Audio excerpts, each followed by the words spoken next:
aí uma visão aí, mais uma visão de João, e aí nessa visão ele tem um vislumbre dos salvos, certo? Então o capítulo 15 ele serve como introdução aí do estudo das sete pragas. Gente, o livro Apocalipse, a forma como ele é composto, deixa claro para nós que as pragas elas vão acontecer depois do último chamado ao arrependimento. O que é isso? Nós vimos no capítulo 14, certo? Que os servos de Deus, os filhos de Deus, eles vão participar do último convite ao arrependimento na face da terra, né? Os filhos de Deus vão espalhar, vão proclamar, vão clamar, vão chamar as pessoas para adorar o Deus verdadeiro, para descansar no sétimo dia, para se converterem, para aceitarem Jesus o quanto antes, porque logo logo a porta da graça vai se fechar. Então, os filhos de Deus, os servos de Deus vão se espalhar pelo mundo numa tentativa de proclamar essa mensagem o mais rápido possível. Porque vai ser o seguinte, gente, depois assim que sair o decreto dominical, os filhos de Deus, eles vão proclamar o alto clamor. O que é o alto clamor? O alto clamor vai ser a última vez que o evangelho vai ser pregado.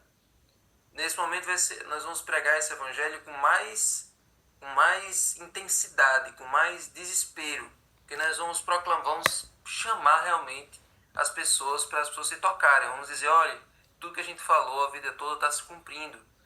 Olha aí, tá vendo o decreto que a gente sempre falou, foi promulgado, logo logo vai chegar no Brasil. E assim, cada parte do mundo, cada pessoa que conhece essa mensagem vai proclamar para os seus vizinhos e amigos com mais intensidade do que antes, certo? E aí, gente, muitas pessoas vão se converter durante o autoclamor.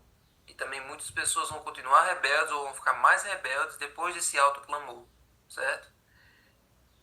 Feito o autoclamor, depois de ser proclamado esse autoclamor, aí os filhos de Deus agora vão se preparar para fugir e se esconder da perseguição, porque agora os ímpios vão se preparar para perseguir os servos de Deus, certo?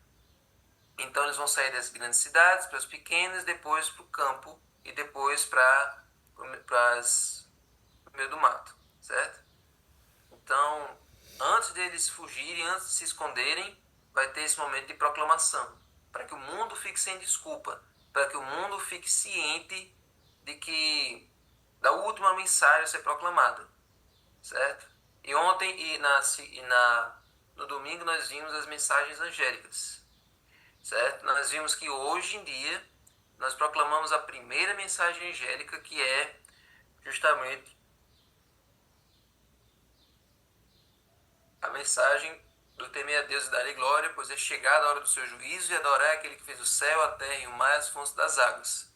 Enchemos as pessoas para temer o Deus verdadeiro, para dar glória a ele com a sua vida, que aí entra a mensagem de saúde também, e adorar aquele que fez o céu, a terra e o mar e as fontes das águas. Ou seja, observar o dia santo dele, que é o sábado, que é o dia que quando a gente descansa nele, a gente guarda ele, a gente está reconhecendo ele como Criador.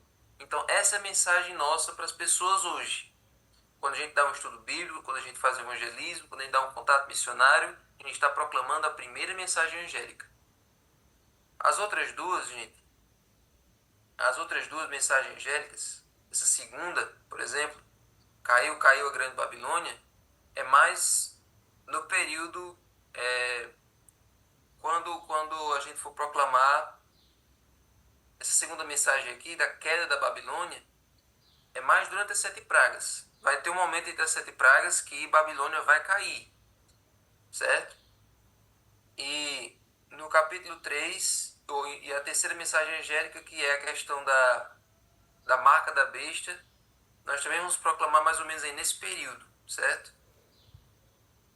Enfim, Então, gente, as pragas, elas vão cair sobre o mundo depois dessa proclamação das mensagens angélicas, depois que a gente proclamar, depois que a gente pregar essas mensagens pelo mundo, depois que o mundo todo tiver avisado, certo? E essas pragas também vão cair depois do selamento dos santos, certo? Então, a ordem dos acontecimentos vai ter o decreto, vai ter o alto clamor, e aí o mundo todo vai estar avisado, e logo depois disso, a porta da graça se fecha, certo? A porta da graça vai se fechar. A partir desse momento, quem está salvo, quem está perdido, certo?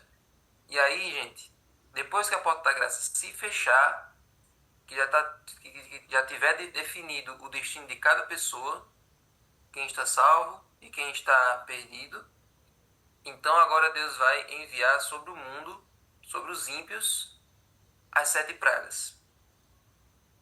As 7 pragas, gente, é muito parecido com as 10 pragas que nós vimos lá no Êxodo. Você lembra que lá no Êxodo Deus enviou 10 pragas sobre o Egito, porque o faraó não queria libertar o povo de Israel para eles saírem da escravidão. Então, no fim dos tempos, vai ter novamente essas pragas, só que dessa vez vão ser 7. 7 pragas. E vocês lembram que no tempo do povo de Israel, só quem foi poupado das 7 pragas, quem foi poupado foi o povo de Deus. O povo que Deus estava protegendo, o povo que estava do lado de Deus, eles foram protegidos e praga nenhuma afetou eles. Só afetou quem estava contra eles. Da mesma forma, quando caírem as 7 pragas no mundo, quem estiver do lado de Deus não vai ser afetado. Vai ser protegido e não vai sofrer nada. Deus vai garantir que o seu sustento esteja guardado, o que eles comerem e o que eles beberem vai estar ali sendo providenciado por Deus, pelos anjos de Deus, e Amém. nada vai afetá-los. Vocês lembram que também a 10ª praga lá no Êxodo foi a morte dos primogênitos, né? A praga da morte dos primogênitos. Todos que não tinham o sangue na porta, o primogênito morreu, o filho mais velho morreu. E todos aqueles que colocaram sangue na porta, o anjo, o destruidor, passou por cima e não mexeu naquela casa. Da mesma forma, hoje, aqueles que estão com o sangue de Cristo em suas vidas, todos aqueles que têm o sinal do sangue de Cristo na sua vida, que são transformados pelo sacrifício de Jesus todos os dias, essas pessoas vão ser poupadas, essas pessoas vão passar por tudo isso ilesas, certo?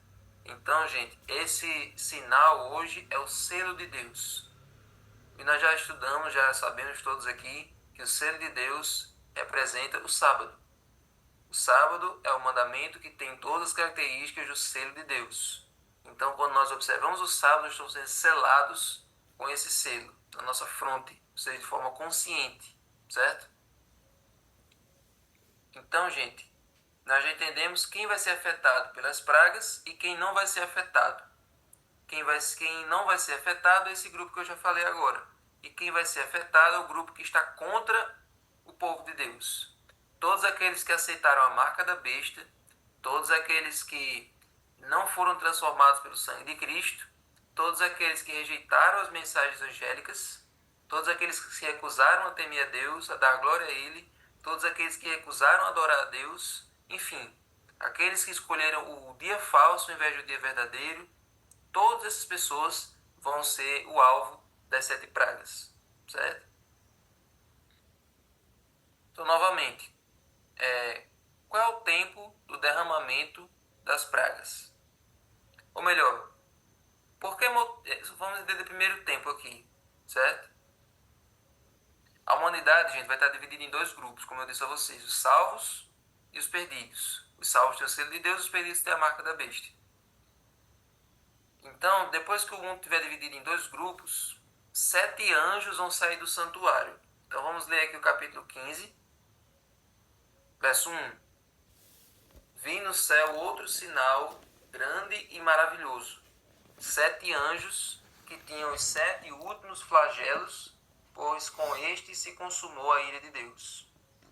7 anjos, cada um com 7 flagelos. Acho que em todas as Bíblias tem flagelos. Acho que é muito raro uma Bíblia que diz pragas. Mas nós entendemos que é a mesma coisa. Flagelos e pragas é a mesma coisa, certo? Perceba que antes, no capítulo 5, por exemplo, esses anjos que estavam no santuário, eles estavam com taças cheias de incenso, certo? Aqui os anjos aparecem com taças cheias da ira de Deus, né? da cólera de Deus. E antes, em alguns capítulos, esses anjos estavam com taças cheias de incenso. Então, qual é a diferença do incenso para a ira de Deus? É uma diferença absurda, né? Significava que antes as taças desses anjos estavam cheias das orações dos santos. Os santos passando por perseguições, os filhos de Deus passando por problemas, passando por dificuldades, pedindo a intervenção de Deus. Inclusive tem uma parte lá dos selos que os salvos eles clamam: Senhor, até quando nós vamos estar morrendo? Até quando nós vamos sofrer? Até quando nós vamos passar por isso tudo? E aí Jesus pede para que eles tenham um pouco mais de paciência. Então, até então, as taças estavam cheias de incenso. Os salvos orando, o povo de Deus orando, pedindo a intervenção de Deus. Agora, ao invés de incenso, as taças estão cheias do vinho da ira de Deus. Eu vou dizer o que é que isso significa. Isso significa, gente, que as 7 pragas vão vir como uma resposta de Deus às orações dos santos.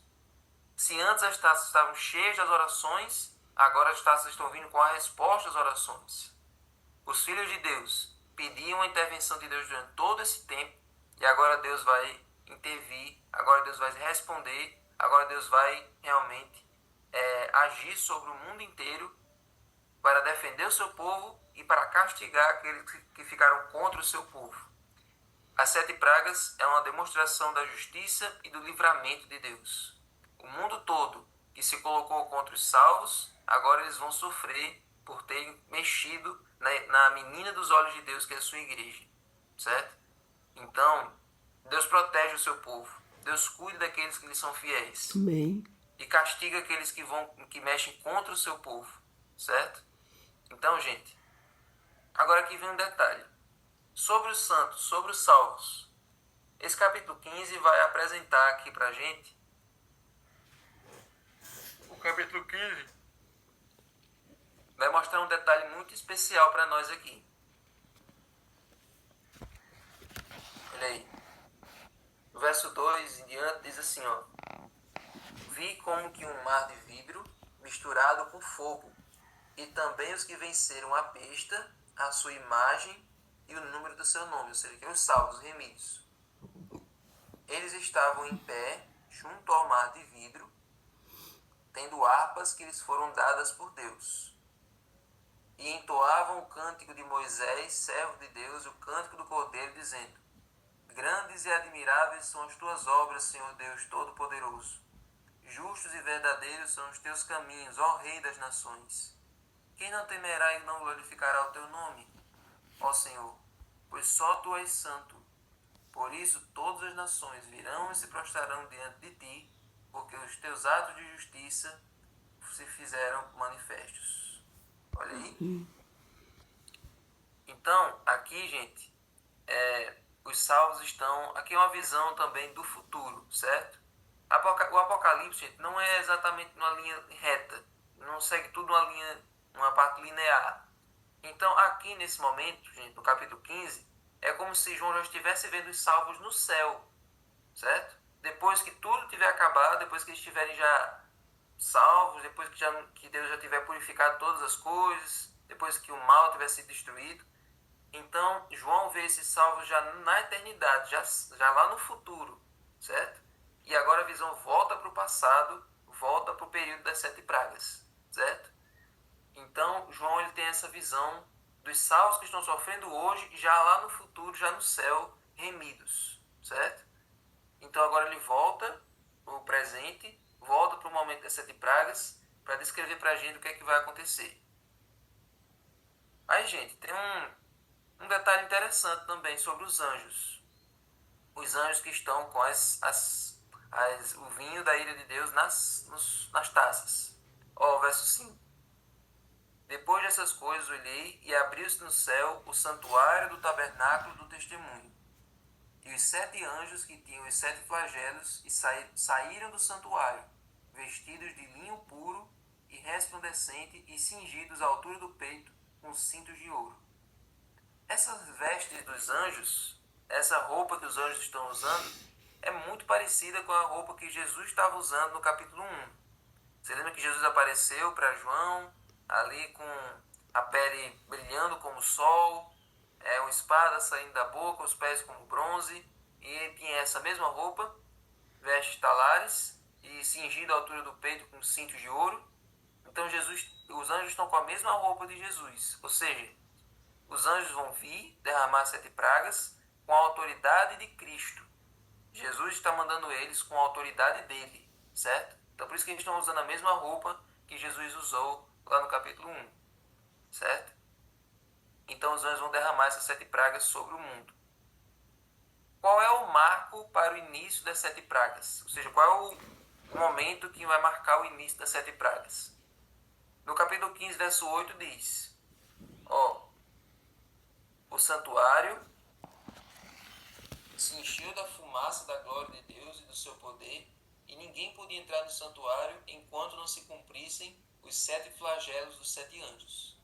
Aqui está dizendo que o santuário celestial vai se encher de fumaça, ele vai se encher da glória de Deus, ninguém vai poder entrar lá, e aí os anjos são autorizados a descer com as pragas. O que significa esse santuário celestial vai se encher de fumaça? Significa, gente, exatamente o que eu disse a vocês, o fim do tempo da graça. Nesse momento, Jesus vai completar a obra dele de intercessão no lugar santíssimo do santuário celestial, em favor dos pecadores. Ou seja, só para lembrar aqui vocês, gente, Jesus está executando uma obra muito especial no santuário celestial. Todos estão vendo aí. Lá no céu, Jesus está agora de plantão, intercedendo por nós. Qualquer pessoa, não importa qual seja a sua situação, não importa onde ela viva, não importa a religião que ela tenha, não importa a vida pregressa e a vida atual que ela tenha, qualquer pessoa em qualquer lugar do mundo pode chegar até Jesus, pedir perdão dos seus pecados e ele pode restaurar a vida dela, certo? Hoje a graça está livre, é uma coisa fácil, é uma coisa acessível, é uma coisa... É tão fácil, gente, a graça é tão boa hoje de ser alcançada que as pessoas não dão valor. Como é algo tão... que a gente prega de uma maneira tão simples, as pessoas, não, isso aí eu prefiro comprar, eu prefiro me arriscar, eu prefiro pagar alguma promessa, fazer uma coisa mais difícil, aceitar uma coisa de graça, porque hoje na nossa lógica tudo que é de graça não vale a pena, né? Então as pessoas têm essa lógica, não, salvação como é de graça eu não vou querer não, prefiro continuar em pecado. Então, gente, a salvação é de graça porque Jesus está lá intercedendo. Ele está intercedendo por nós.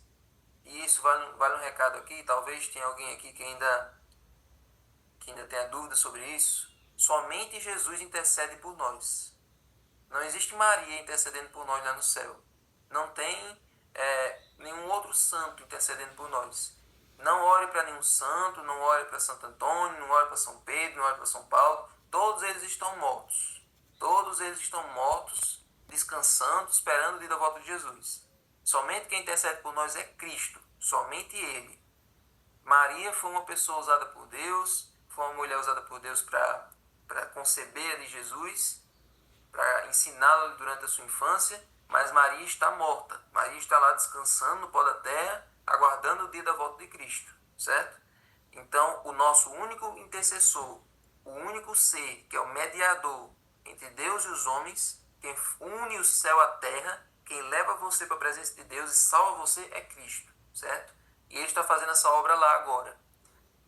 Essa obra, gente, começou desde que Ele subiu para lá. No ano 31, quando Ele morreu e Ele ressuscitou, Ele subiu para o céu e até 1844, Jesus era apenas sacerdote no lugar santíssimo, certo? Jesus era apenas sacerdote. Por quê? Porque Jesus perdoava e os pecados continuavam lá. As pessoas eram perdoadas, mas os pecados continuavam lá.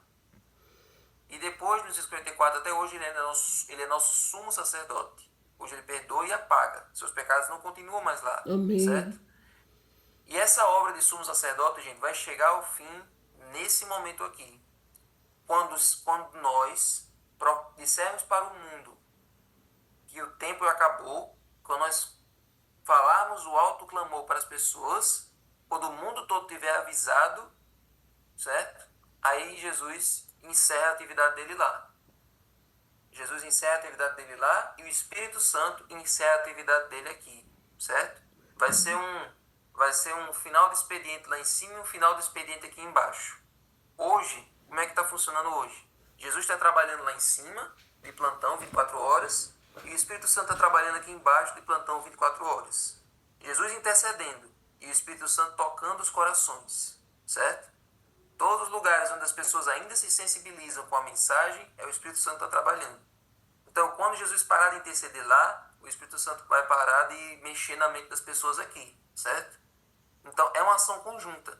O Espírito Santo vai se retirar da terra, ou seja, ele não vai ter mais como atuar na mente das pessoas, porque Jesus também já não está mais intercedendo, certo?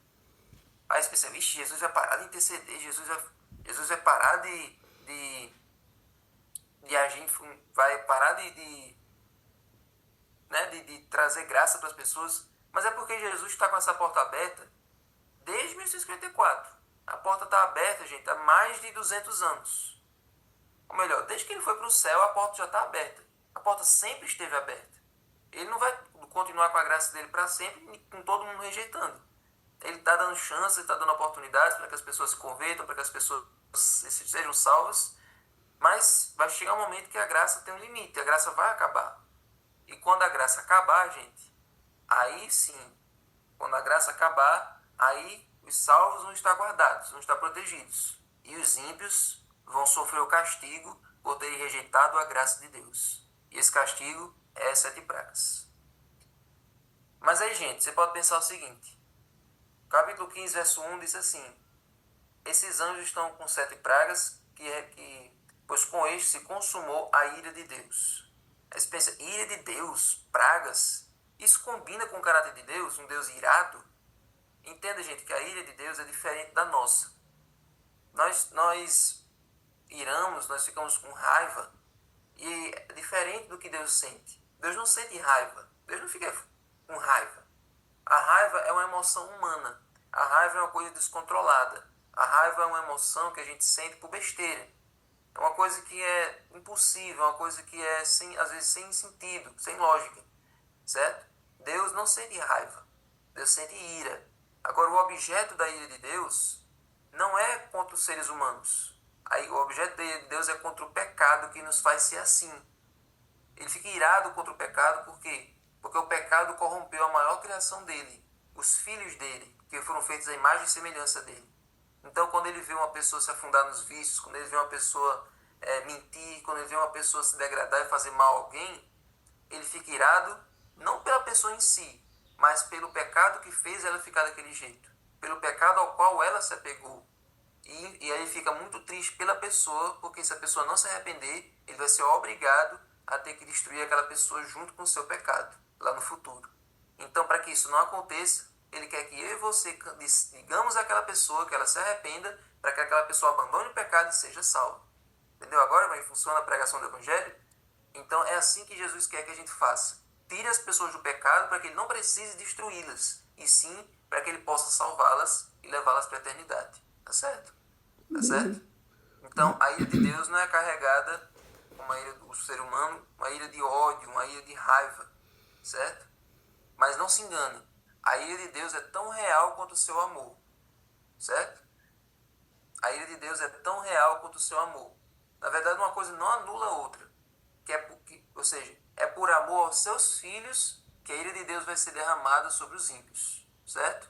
Se Deus não amasse o seu povo, Deus não castigaria os ímpios. Deus deixaria os ímpios torturarem, perseguirem, matarem, exterminarem o seu povo. Então, é por amor ao seu povo, é por proteção ao seu povo, que Deus vai derramar 7 pragas sobre o resto do mundo, certo?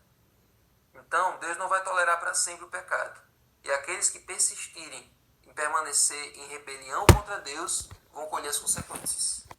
Assim como lá no Egito, os egípcios tiveram a oportunidade o faraó teve a oportunidade de resolver tudo numa boa, mas ele foi rebelde e teve que pagar as consequências das pragas, até que o filho dele morreu, ele liberou o povo para sair, certo? Então a ira de Deus é um instrumento de correção, né, de punição sobre o mal, ao mesmo tempo que é um livramento daqueles que foram obedientes, certo? Deu para entender isso aí? Agora uma coisa, gente, faltam, aqui tem 2 relógios aqui, 5 minutos ou 3 minutos, mas acho que dá tempo de dizer isso. Gente, as pragas são literais ou são simbólicas? Vamos entender isso aqui. Nós temos que entender que decifrar o Apocalipse não é dizer que tudo é literal ou que tudo é simbólico. Tem muitas coisas que são literais e simbólicas ali, dependendo do ponto de vista. Ou melhor, numa mesma profecia tem partes literais e tem partes simbólicas. Cabe a gente entender e interpretar isso. Por exemplo, no capítulo 12, a gente estudou sobre a mulher e o dragão, né? Nós vimos ali que a mulher estava grávida para dar à luz um filho varão. A mulher em si é simbólica, mas o filho varão é literal. A mulher em si representa a igreja e o filho varão representa Jesus. Então, dá para entender que numa profecia tem partes muito próximas, uma parte é simbólica e a outra é literal. Então, gente, a Bíblia deve dirigir o nosso caminho para a gente entender as profecias. Então, no caso das 7 pragas, é prudente a gente dizer que todas são literais, ou seja, todas são juízos de Deus sobre a humanidade, que vão realmente acontecer, certo? Embora a sua descrição de algumas pragas sejam mais ou menos em imagens simbólicas. Então vamos lá, vou dizer o seguinte a você. Vai realmente ter 7 pragas, 7 juízos de Deus sobre a humanidade, vai realmente acontecer. Só que tem alguns detalhes dos textos que são simbólicos, e nós vamos entender isso amanhã, ok? Aí outra dúvida que as pessoas têm. As pragas vão ser sobre o mundo todo ou vão ser locais? Elas vão atingir o mundo todo em sua totalidade ou vão ser em alguns lugares? Tem alguns teólogos que chegaram ao consenso do seguinte, gente. As pragas não vão ser universais, porque se fosse assim, o mundo todo seria destruído em poucos dias, ou seja, o mundo ia acabar antes da volta de Jesus. Isso não é verdade. O mundo vai acabar na volta de Jesus. Então, as pragas não vão ser universais. Então, nós vamos entender amanhã como é que isso vai acontecer. Nós vamos entender isso com detalhes amanhã, estudando cada uma das pragas. Mas é válido a gente dizer que em todas essas pragas, quando elas caírem, o povo de Deus não vai sofrer nenhum dano. Amém. Assim como no Êxodo, assim como no Egito, o povo de Deus foi poupado, assim também, quando as pragas caírem, Deus vai guardar os seus filhos onde quer que eles estejam, certo? Amém. Então, fique hoje com essa certeza no seu coração. Então, vamos entender que Deus está irado contra o pecado, mas Ele ama o pecador. Ele quer que o pecador seja salvo e deixe a prática do pecado, deixe a prática das más ações e que se volte para Ele enquanto é tempo. Amém. Buscai o Senhor enquanto se pode achar, invocai-o enquanto está perto. Deixe o ímpio o seu caminho e o homem seus pensamentos maus e volte para Deus. Amém. Então, gente, hoje é o dia de nós aceitarmos a graça de Deus. A graça de Deus hoje está livre, está de fácil acesso, está disponível para todo mundo, não precisa comprar, não precisa se matar, não precisa pagar promessa, não precisa você se humilhar para conseguir a graça de Deus, porque Ele já pagou com o sangue dele na cruz para que hoje você tivesse acesso a hora que você quisesse. Agora, gente, uma vez que você aceitou a graça de Deus, o que é que uma pessoa salva faz? Ela ajuda outros a se salvarem também. O mendigo, quando ele acha o pão, ele vai contar para os outros o que ele encontrou. Então, gente, hoje é o dia de você proclamar essa mensagem. Diga às pessoas o quanto antes que Jesus ama elas e que quer ver elas no céu. Um dia as pessoas vão ser conscientizadas de que elas foram enganadas a vida toda e que tinha gente que proclamava a verdade para eles. Só que se você não proclamar, se você não falar, as pessoas vão dizer, ninguém me disse nada, ninguém me avisou nada, eu vivi minha vida toda na ignorância, ninguém me avisou de que eu estava num lugar errado, ninguém me avisou de que eu estava num lugar onde não ensinava a verdade. Então, gente, se você não pregar, o sangue daquelas pessoas vai vir sobre você. Então, gente, proclame, fale de Deus enquanto é tempo, para que você possa ter muitas estrelas na sua coroa e muitos amigos junto com você no céu. Amém? Amém. Vamos orar? Senhor Deus, te agradecemos por esse dia, te agradecemos por esse estudo maravilhoso de hoje. Prepara-nos para amanhã, quando nós estamos as 7 pragas, e que cada um aqui, Senhor, possa estar do teu lado quando o parafuso arrochar, quando esse mundo estiver se acabando, que possamos estar unidos a ti e que possamos estar na eternidade também diante da tua face. Amém. Cuide de cada um de nós. Dá-nos um bom dia, em nome de Jesus. Amém. Amém.